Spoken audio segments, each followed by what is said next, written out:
Hello, Dr. Kumar. Hello. Very nice to finally meet you through the Zoom interview. Thank you so much for inviting me. It's a great pleasure to meet you as well. And I know that because due to the research, I know that you are a superstar on your field, but unfortunately, Korean audiences don't not familiar with you. So can you briefly introduce yourself and where you work? Very kind of you. Again, my name is Krishna Kumar. I am the Director of International Research at the RAND Corporation. We are headquartered in California, which is where I'm talking to you now, thanks to the miracle of online technologies. I also direct a program called the PODI Initiative for Global Human Progress. Wow. So you've pretty much been everywhere. So your work is on everywhere, all around the world. That's pretty impressive. Thank you. Dr. Kumar, have you seen Squid Game on Netflix? You know, it is on my list, but I've seen movies like, Okja and Parasite. Okja is on Netflix, if I'm not mistaken. I've seen Parasite, and I've also seen the US-based Minari. It was my favorite movie of last year. Oh, wow. But I'm quite aware of the Korean cultural phenomenon, if that's what you mean. Yeah. Okay. So the Korean media contents are getting a huge attention, and their influences are getting bigger every day. So can you please tell us the impact on the Korean economy and what is your thought on this Korean wave? Sure. I think some people call it Hallyu. I think it's a Chinese word for the rise of the Korean wave. I think in the last 20 plus years, it is one of the most remarkable cultural stories of our time. I'm no cultural expert, but through my daughters and others, I'm hearing all about the music. And as I said, I've personally enjoyed the movies. So clearly, I mean, it is percolated, if you want a US point of view, halfway around the world. It is percolated, for example, the US consciousness. And, we have our own show called Yellow Jackets, which also I have not seen. But again, everybody talks about how similar it is to Squid Game. So Squid Game has become kind of, what shall I say, a benchmark to compare even US produced shows. So it's very influential in that sense. Economically, I've read that popular culture from Korea contributes $10 billion or so to the Korean economy. Of course, this is very small. Korea is a highly industrialized and developed country with a lot of exports. So if you take like your semiconductor exports, this is a small, fraction of that. But, you're just starting, and I'm sure that this wave will only, grow in size. And when you talk about the culture in particular, the influence is not just monetary, right? Like, so we can't just look at this $10 billion. As I said, it's going to grow, but it's also the soft power that culture brings. So, for example, no matter where I travel, and my work, as you saw, takes me around the world, you can see that the US has clearly benefited in this regard because US popular culture, the TV shows, I mean, even like in places that don't get along with the US, sometimes you find protesters wearing T-shirts with US TV shows or movies or movie characters. That's how much it is embedded. I'm originally from India. I'm a first-generation immigrant to the US. I did my undergraduate in India and came here for my graduate studies and stayed. Bollywood, likewise, in some of the countries that I've gone to, has again percolated the consciousness of the country, and where people even will ask me about movies I had not seen. So I think that the widespread consumption of popular culture from Korea will help increase visibility of the people, of the culture, and so on. So again, it's important to, even though I'm an economist, I'm arguing for keeping in mind the non-economic benefits from culture as well. And I'm sure it's also a source of great national pride, right? Like when Parasite won the best movie, yes, the Oscars are an American festival, but I'm sure all Koreans were, happy about that picture.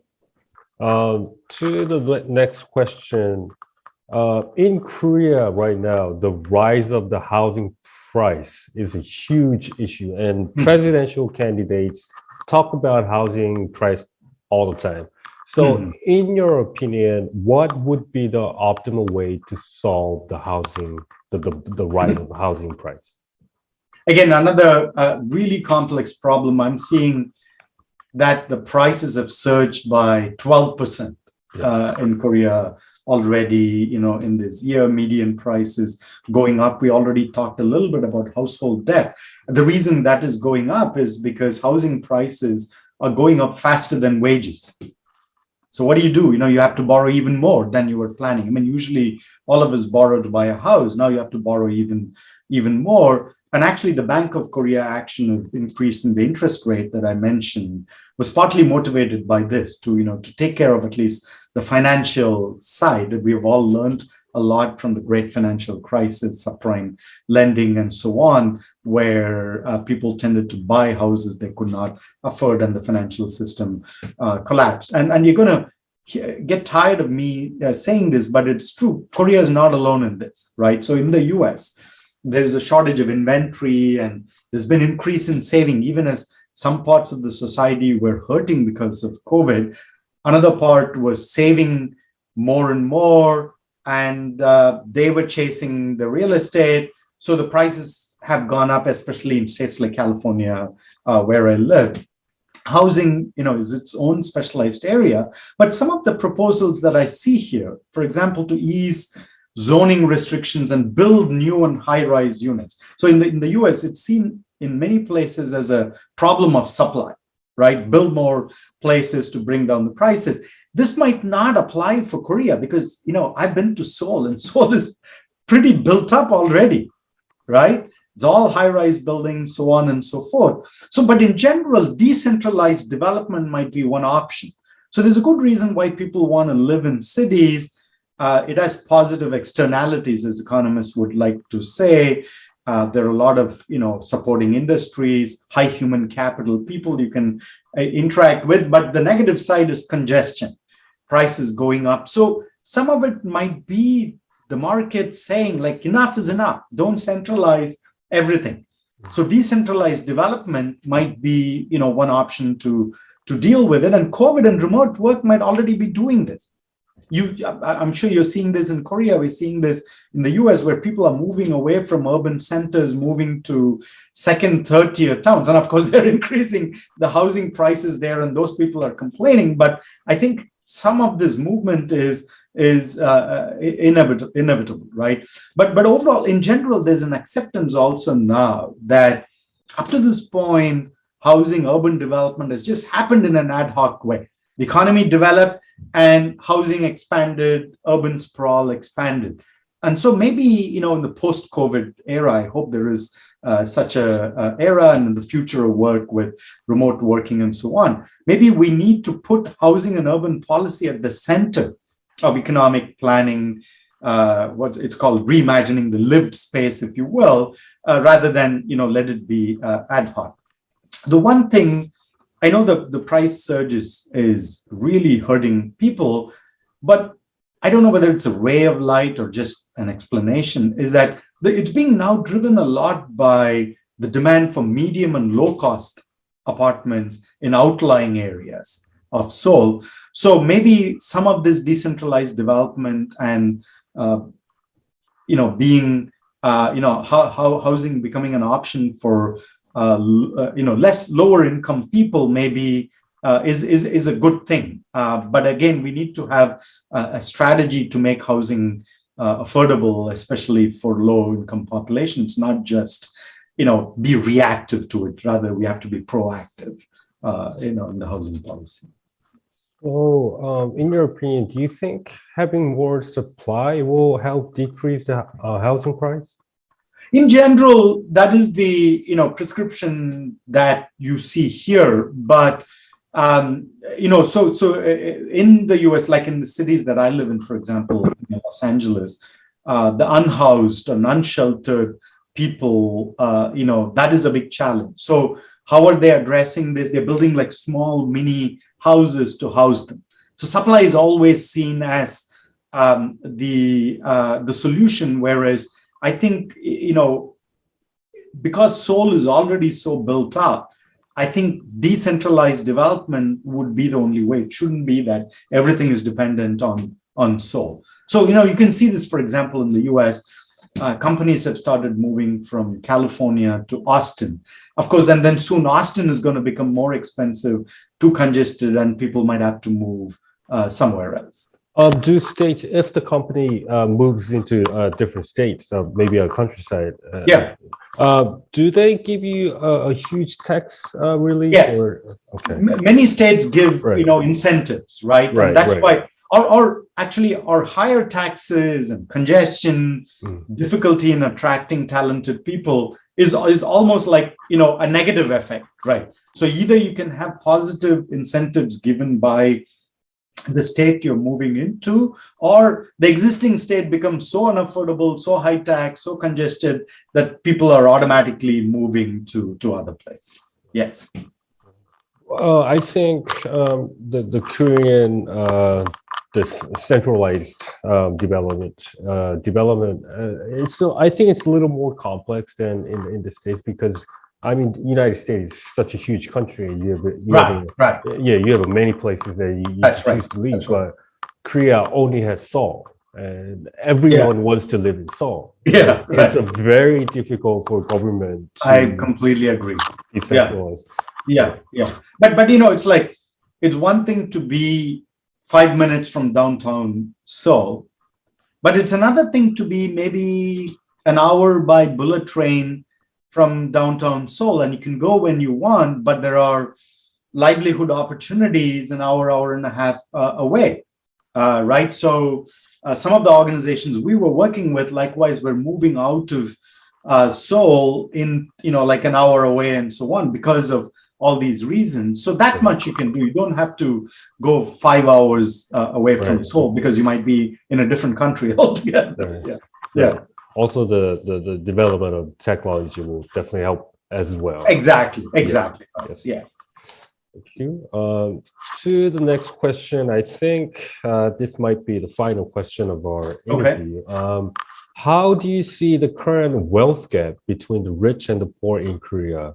How should Korea, which was recently categorized as one of the developed countries, achieve the redistribution of wealth? You have really interesting and complex questions. I apologize for the no, but this is great. I mean, this is what economists love, because if it is very simple, then the situation would have been solved already. It's a complex thing that makes it more challenging for us to think through. But again, you're tired of me saying this, but Korea is not alone. This is a problem that many rich countries, including the US, face. By the way, an equally vexing problem, we club everything into wealth inequality, but it's also the lack of social mobility, right? I know that is a big issue in your elections as well. Are the people in the low income brackets, are they getting stuck there? Is there mobility across generations? That has been decreasing in the US, that's been decreasing in Korea. So yes, it's clearly a problem. And by the way, COVID has made all this much worse. COVID has made all existing problems much worse, right? So, if you look at COVID, the wealth going to the top 1%, 5%, 10% has increased during the pandemic, whereas the disadvantaged populations have suffered disproportionately. There are a couple of things that you want to think about. One is redistributing existing wealth, and versus creating new wealth in an equitable way, and both of them have different policies, right? So if you want to redistribute existing wealth, you can do it by making your tax system more progressive. You can levy a wealth tax. And these are not always politically popular, right? In the US, for example, we are having a difficult time getting political buy-in. The March elections in Korea will show where the public sentiments lie between, the two candidates, Governor Lee and, Prosecutor Yoon. They have different visions, and, the people will decide. People also talk about universal basic income. Again, I think that is one of the issues that you're discussing in the election. It's a very popular topic, and it is definitely worth thinking about it, especially to address the needs of the poorest, right? And it's been, experimented with in different parts of the world.